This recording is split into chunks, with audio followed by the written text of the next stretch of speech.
Hey, Kevin Inoue here from Fight Designer LLC. Been a while since I did a check-in here. I've had some more stuff over on the YouTube channel, looking at some of the new toys coming out there. You know, we've talked here in Fight Designer about stage combat techniques, about props, about projects. Today I want to actually talk about a tool, because I got a new one, and I think it's one of those things where I'm like, why did I not do this before? So, you know, from previous videos on this channel, I've been experimenting with 3D printing, and then I do a fair amount with airsoft props. All that involves a lot of plastic, right? And unfortunately, plastic can break, or just be fragile, or need to be assembled. So, you know, sometimes you've got these, you know, 3D printed things that can be a little big, and they're glued together in sections, and there's always the concern that, okay, if I drop it, or someone like just clocks a doorway going through with it over their shoulder or something, is it going to crack somewhere along one of those seams? There's sort of a grain to 3D printing because it prints in layers, and so if that grain is going this way, it might be more likely to snap. So sometimes there are sort of weak points where I'm worried that something bad's going to happen to them, or even just in the assembly process. You know, I think this is a work in progress here, but this was like, you know, 4 or 5 different sections of barrel because I wanted something that was more like a hunting shotgun, because I've been getting more requests for things like hunting weapons rather than, you know, the tactical style that most of airsoft is. And then there's some things that were just, you know, old and broken, like this shotgun that I used in Bullets, Blood, and Fistful of Cash over a decade ago, and it cracked here. And so trying to do some repairs. So the tool that I was intrigued by and decided to try out is a plastic stapler, right? Plastic staple gun. And what this does, these stay fairly cool until you push the button once plugged in. And then it heats up one of these staples, and they come in a couple of different shapes, but often there's a little bit of a zigzag or something to them, right? So you plug one end in each, and then it just, I guess, runs a current through those, so that this gets hot pretty darn quick, but then it cools off again pretty darn quick. Then you just sink that in the plastic a little bit, and it can cover the gap. So, you know, here's a couple of examples I'll drop in of some work on that shotgun and repairs here. I have a feeling that this is going to be an invaluable tool, both for repairs and for you know, constructing things that are a little bit more solid. So, you know, as you can see, it does leave things sticking out. You got to snip those off as close as you can. I don't have any snips that are super flush. Just metal snips tend to have a little angle up, sort of chisel tip rather than like a Tonto tip where it's flush at the bottom. Which means then you got to grind that off. And so, you know, whether it's an angle grinder or a Dremel or a file or whatever. And then there's this sort of area left of plastic that got messed up. And so then you've got something here that's it's a plastic welder, I think, was what this was built at. And it came with a couple of different tips. But this is basically just like a soldering iron with replaceable tips, depending on what you want to do. And then it also came with some of these bits of welding plastic, and you can get this in all sorts of different colors. Although, just from little casual experimentation, I think you can also just use, you know, you can use zip ties, you can use scrap bits of PLA from your 3D printing, and use this to kind of smooth it off. Sort of like a cake icing or something at that point. Now, I will warn you for this. A lot of this stuff was designed for fixing things that are solid plastic, you know, car bumpers or whatever. You know, you might put down a little metal mesh to reinforce it, or some of those staples, and then you smear the plastic over it. But most of our 3D prints, for example, are not solid plastic. There's usually like a 20 to 60% infill, sort of a you know, like a honeycomb type pattern or something like that in the middle to give it some structure without having to be solid plastic, because then it would just take longer and use more materials. And so that means that if you heat it up too much, it starts sinking in, right? It's kind of like the cake. If you're icing a cake and you push too hard, it's going to squish in.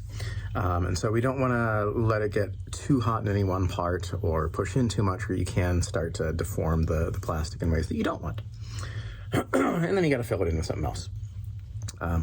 But, you know, the end result after a couple of passes with that is something that you can then sand down. I haven't sanded this yet, but, you know, you can see it's filled the crack, and it's decently strong. Like, I can do this now. I can wiggle it, and, you know, this whole thing is kind of wonky. It's just, I think, ABS plastic. It's one of the cheap airsoft spring guns that, you know, I've had for 25 years now. It's been in several movies. I'll need to fix up the painting a little bit more, of course. And I'll probably sand this off a little bit first, but you know, structurally, between the staples and the plastic, like I tried epoxying this. I tried the plastic welder, which in general isn't bad, but it didn't hold. And as soon as I tried to move it at all, it just broke again. But putting 2 or 3 of those staples in and then some glue and melting that plastic together, and now it seems like it's, you know, it's good as new, which is to say, okay. It was never super. But, you know, it really does do the job. And if you smooth it off enough, like I really can't tell anymore where I had those plastic staples in this barrel. The texture that I see now is mostly more just about like the random wrinkles from the way the spray paint dried when I was trying to rush a job while it was actually warm enough out, because I was using cheap spray paint. But, you know, a little bit more sanding and some better finish, and, you know, this will be fine, right? And it's going to be a lot stronger than it was before. So, you know, I give that a solid A+.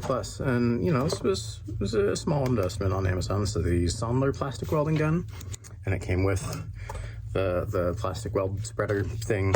And you can get different colors of the plastic. But yeah, here's the box it came in, if you're interested. And yes, it came with sandpaper and some white and black plastic, and several different shapes of these staples, and you can get more of these staples. There's nothing super special about these staples. You could just get some wire with the right gauge and bend it with a pair of pliers, but you know, I've also seen some hacks where people took something like this and even just put a nail in there that was bent, and so you had a little flathead that would heat up, and use that to just put, like, you know, cut off coils from a spring, so that you had little circular bits to squish it together, things like that. You know, anything metal that you can heat up and bury into the plastic a little bit and then smooth it off will probably do the job. But this is super quick and easy and convenient. I love that it cools off so fast, so it's fairly safe. It heats up fast, cools off fast. I don't like the fact that you gotta, like, do the grinding afterwards. I wish there was a way to snip these things off flush, but, you know, can't have it all. So, yeah, so that's another tool that I'm happy to have in my arsenal. Not all of my tools survived the last move. My 1x30 belt sander died a little bit before the move, and I knew I was probably going to move, so I didn't bother replacing it. That's one that I'd love to get a replacement for at some point. Still got the wider belt sander, and I used that, you know, for some of these cleanup jobs, things like that. You know, I haven't had the airbrush out and experimented with that as much, but, you know, hot glue guns, they're still used for those. There's a place for that. You know, all of these tools have their place, and the more tools you have, the more specific you can get at addressing the job at hand. And I think as a props person, it behooves you to learn as much as you can about what all is out there and figure out what will best suit the kinds of props work that you want to do. And for me, primarily that's prop weapons, and a lot of them are plastic. Or at least have plastic parts. So for me, this has been useful. So hopefully that's been useful to you, and you know, completely unpaid endorsement. I bought this myself. Nobody sends me anything free to review or pays me to do this. But if you want to, I wouldn't mind. I certainly wouldn't object. This is more hobby than anything else for me at this point. Sadly, I haven't had a whole lot of paid work lately, and I'm not doing the professor thing at the moment. So this is, you know, this is just me hanging on to what I enjoy doing. And hopefully I'll find a way to keep paying enough to be able to do it in my small amounts of free time. And yeah, I want to do another one for the Fight Designer channel at some point in here about just the general type of props. These airsoft spring blowback props. Some of them I think have been kind of cheap and not worth it, and some of them have been actually pretty darn good. And so they're starting to rival airsoft to me in terms of, yeah, some of them are just cheap throwaway kind of toys for holster stuffers or background, but some of them are actually legit, like could hold up to a close-up and have their use on screen or on set. On stage, maybe they're a little less durable than I usually would want for stage, but anyway, so I'll probably have one of those sometime in the next week or two. Other than that, I don't know. Like I said, I don't get paid for this, but if there's something you're curious about, drop me a line, and you know, subscribe, watch other videos, say hi, and until next time, this is Kevin Inoue, Fight Designer LLC, now based in Eugene, Oregon.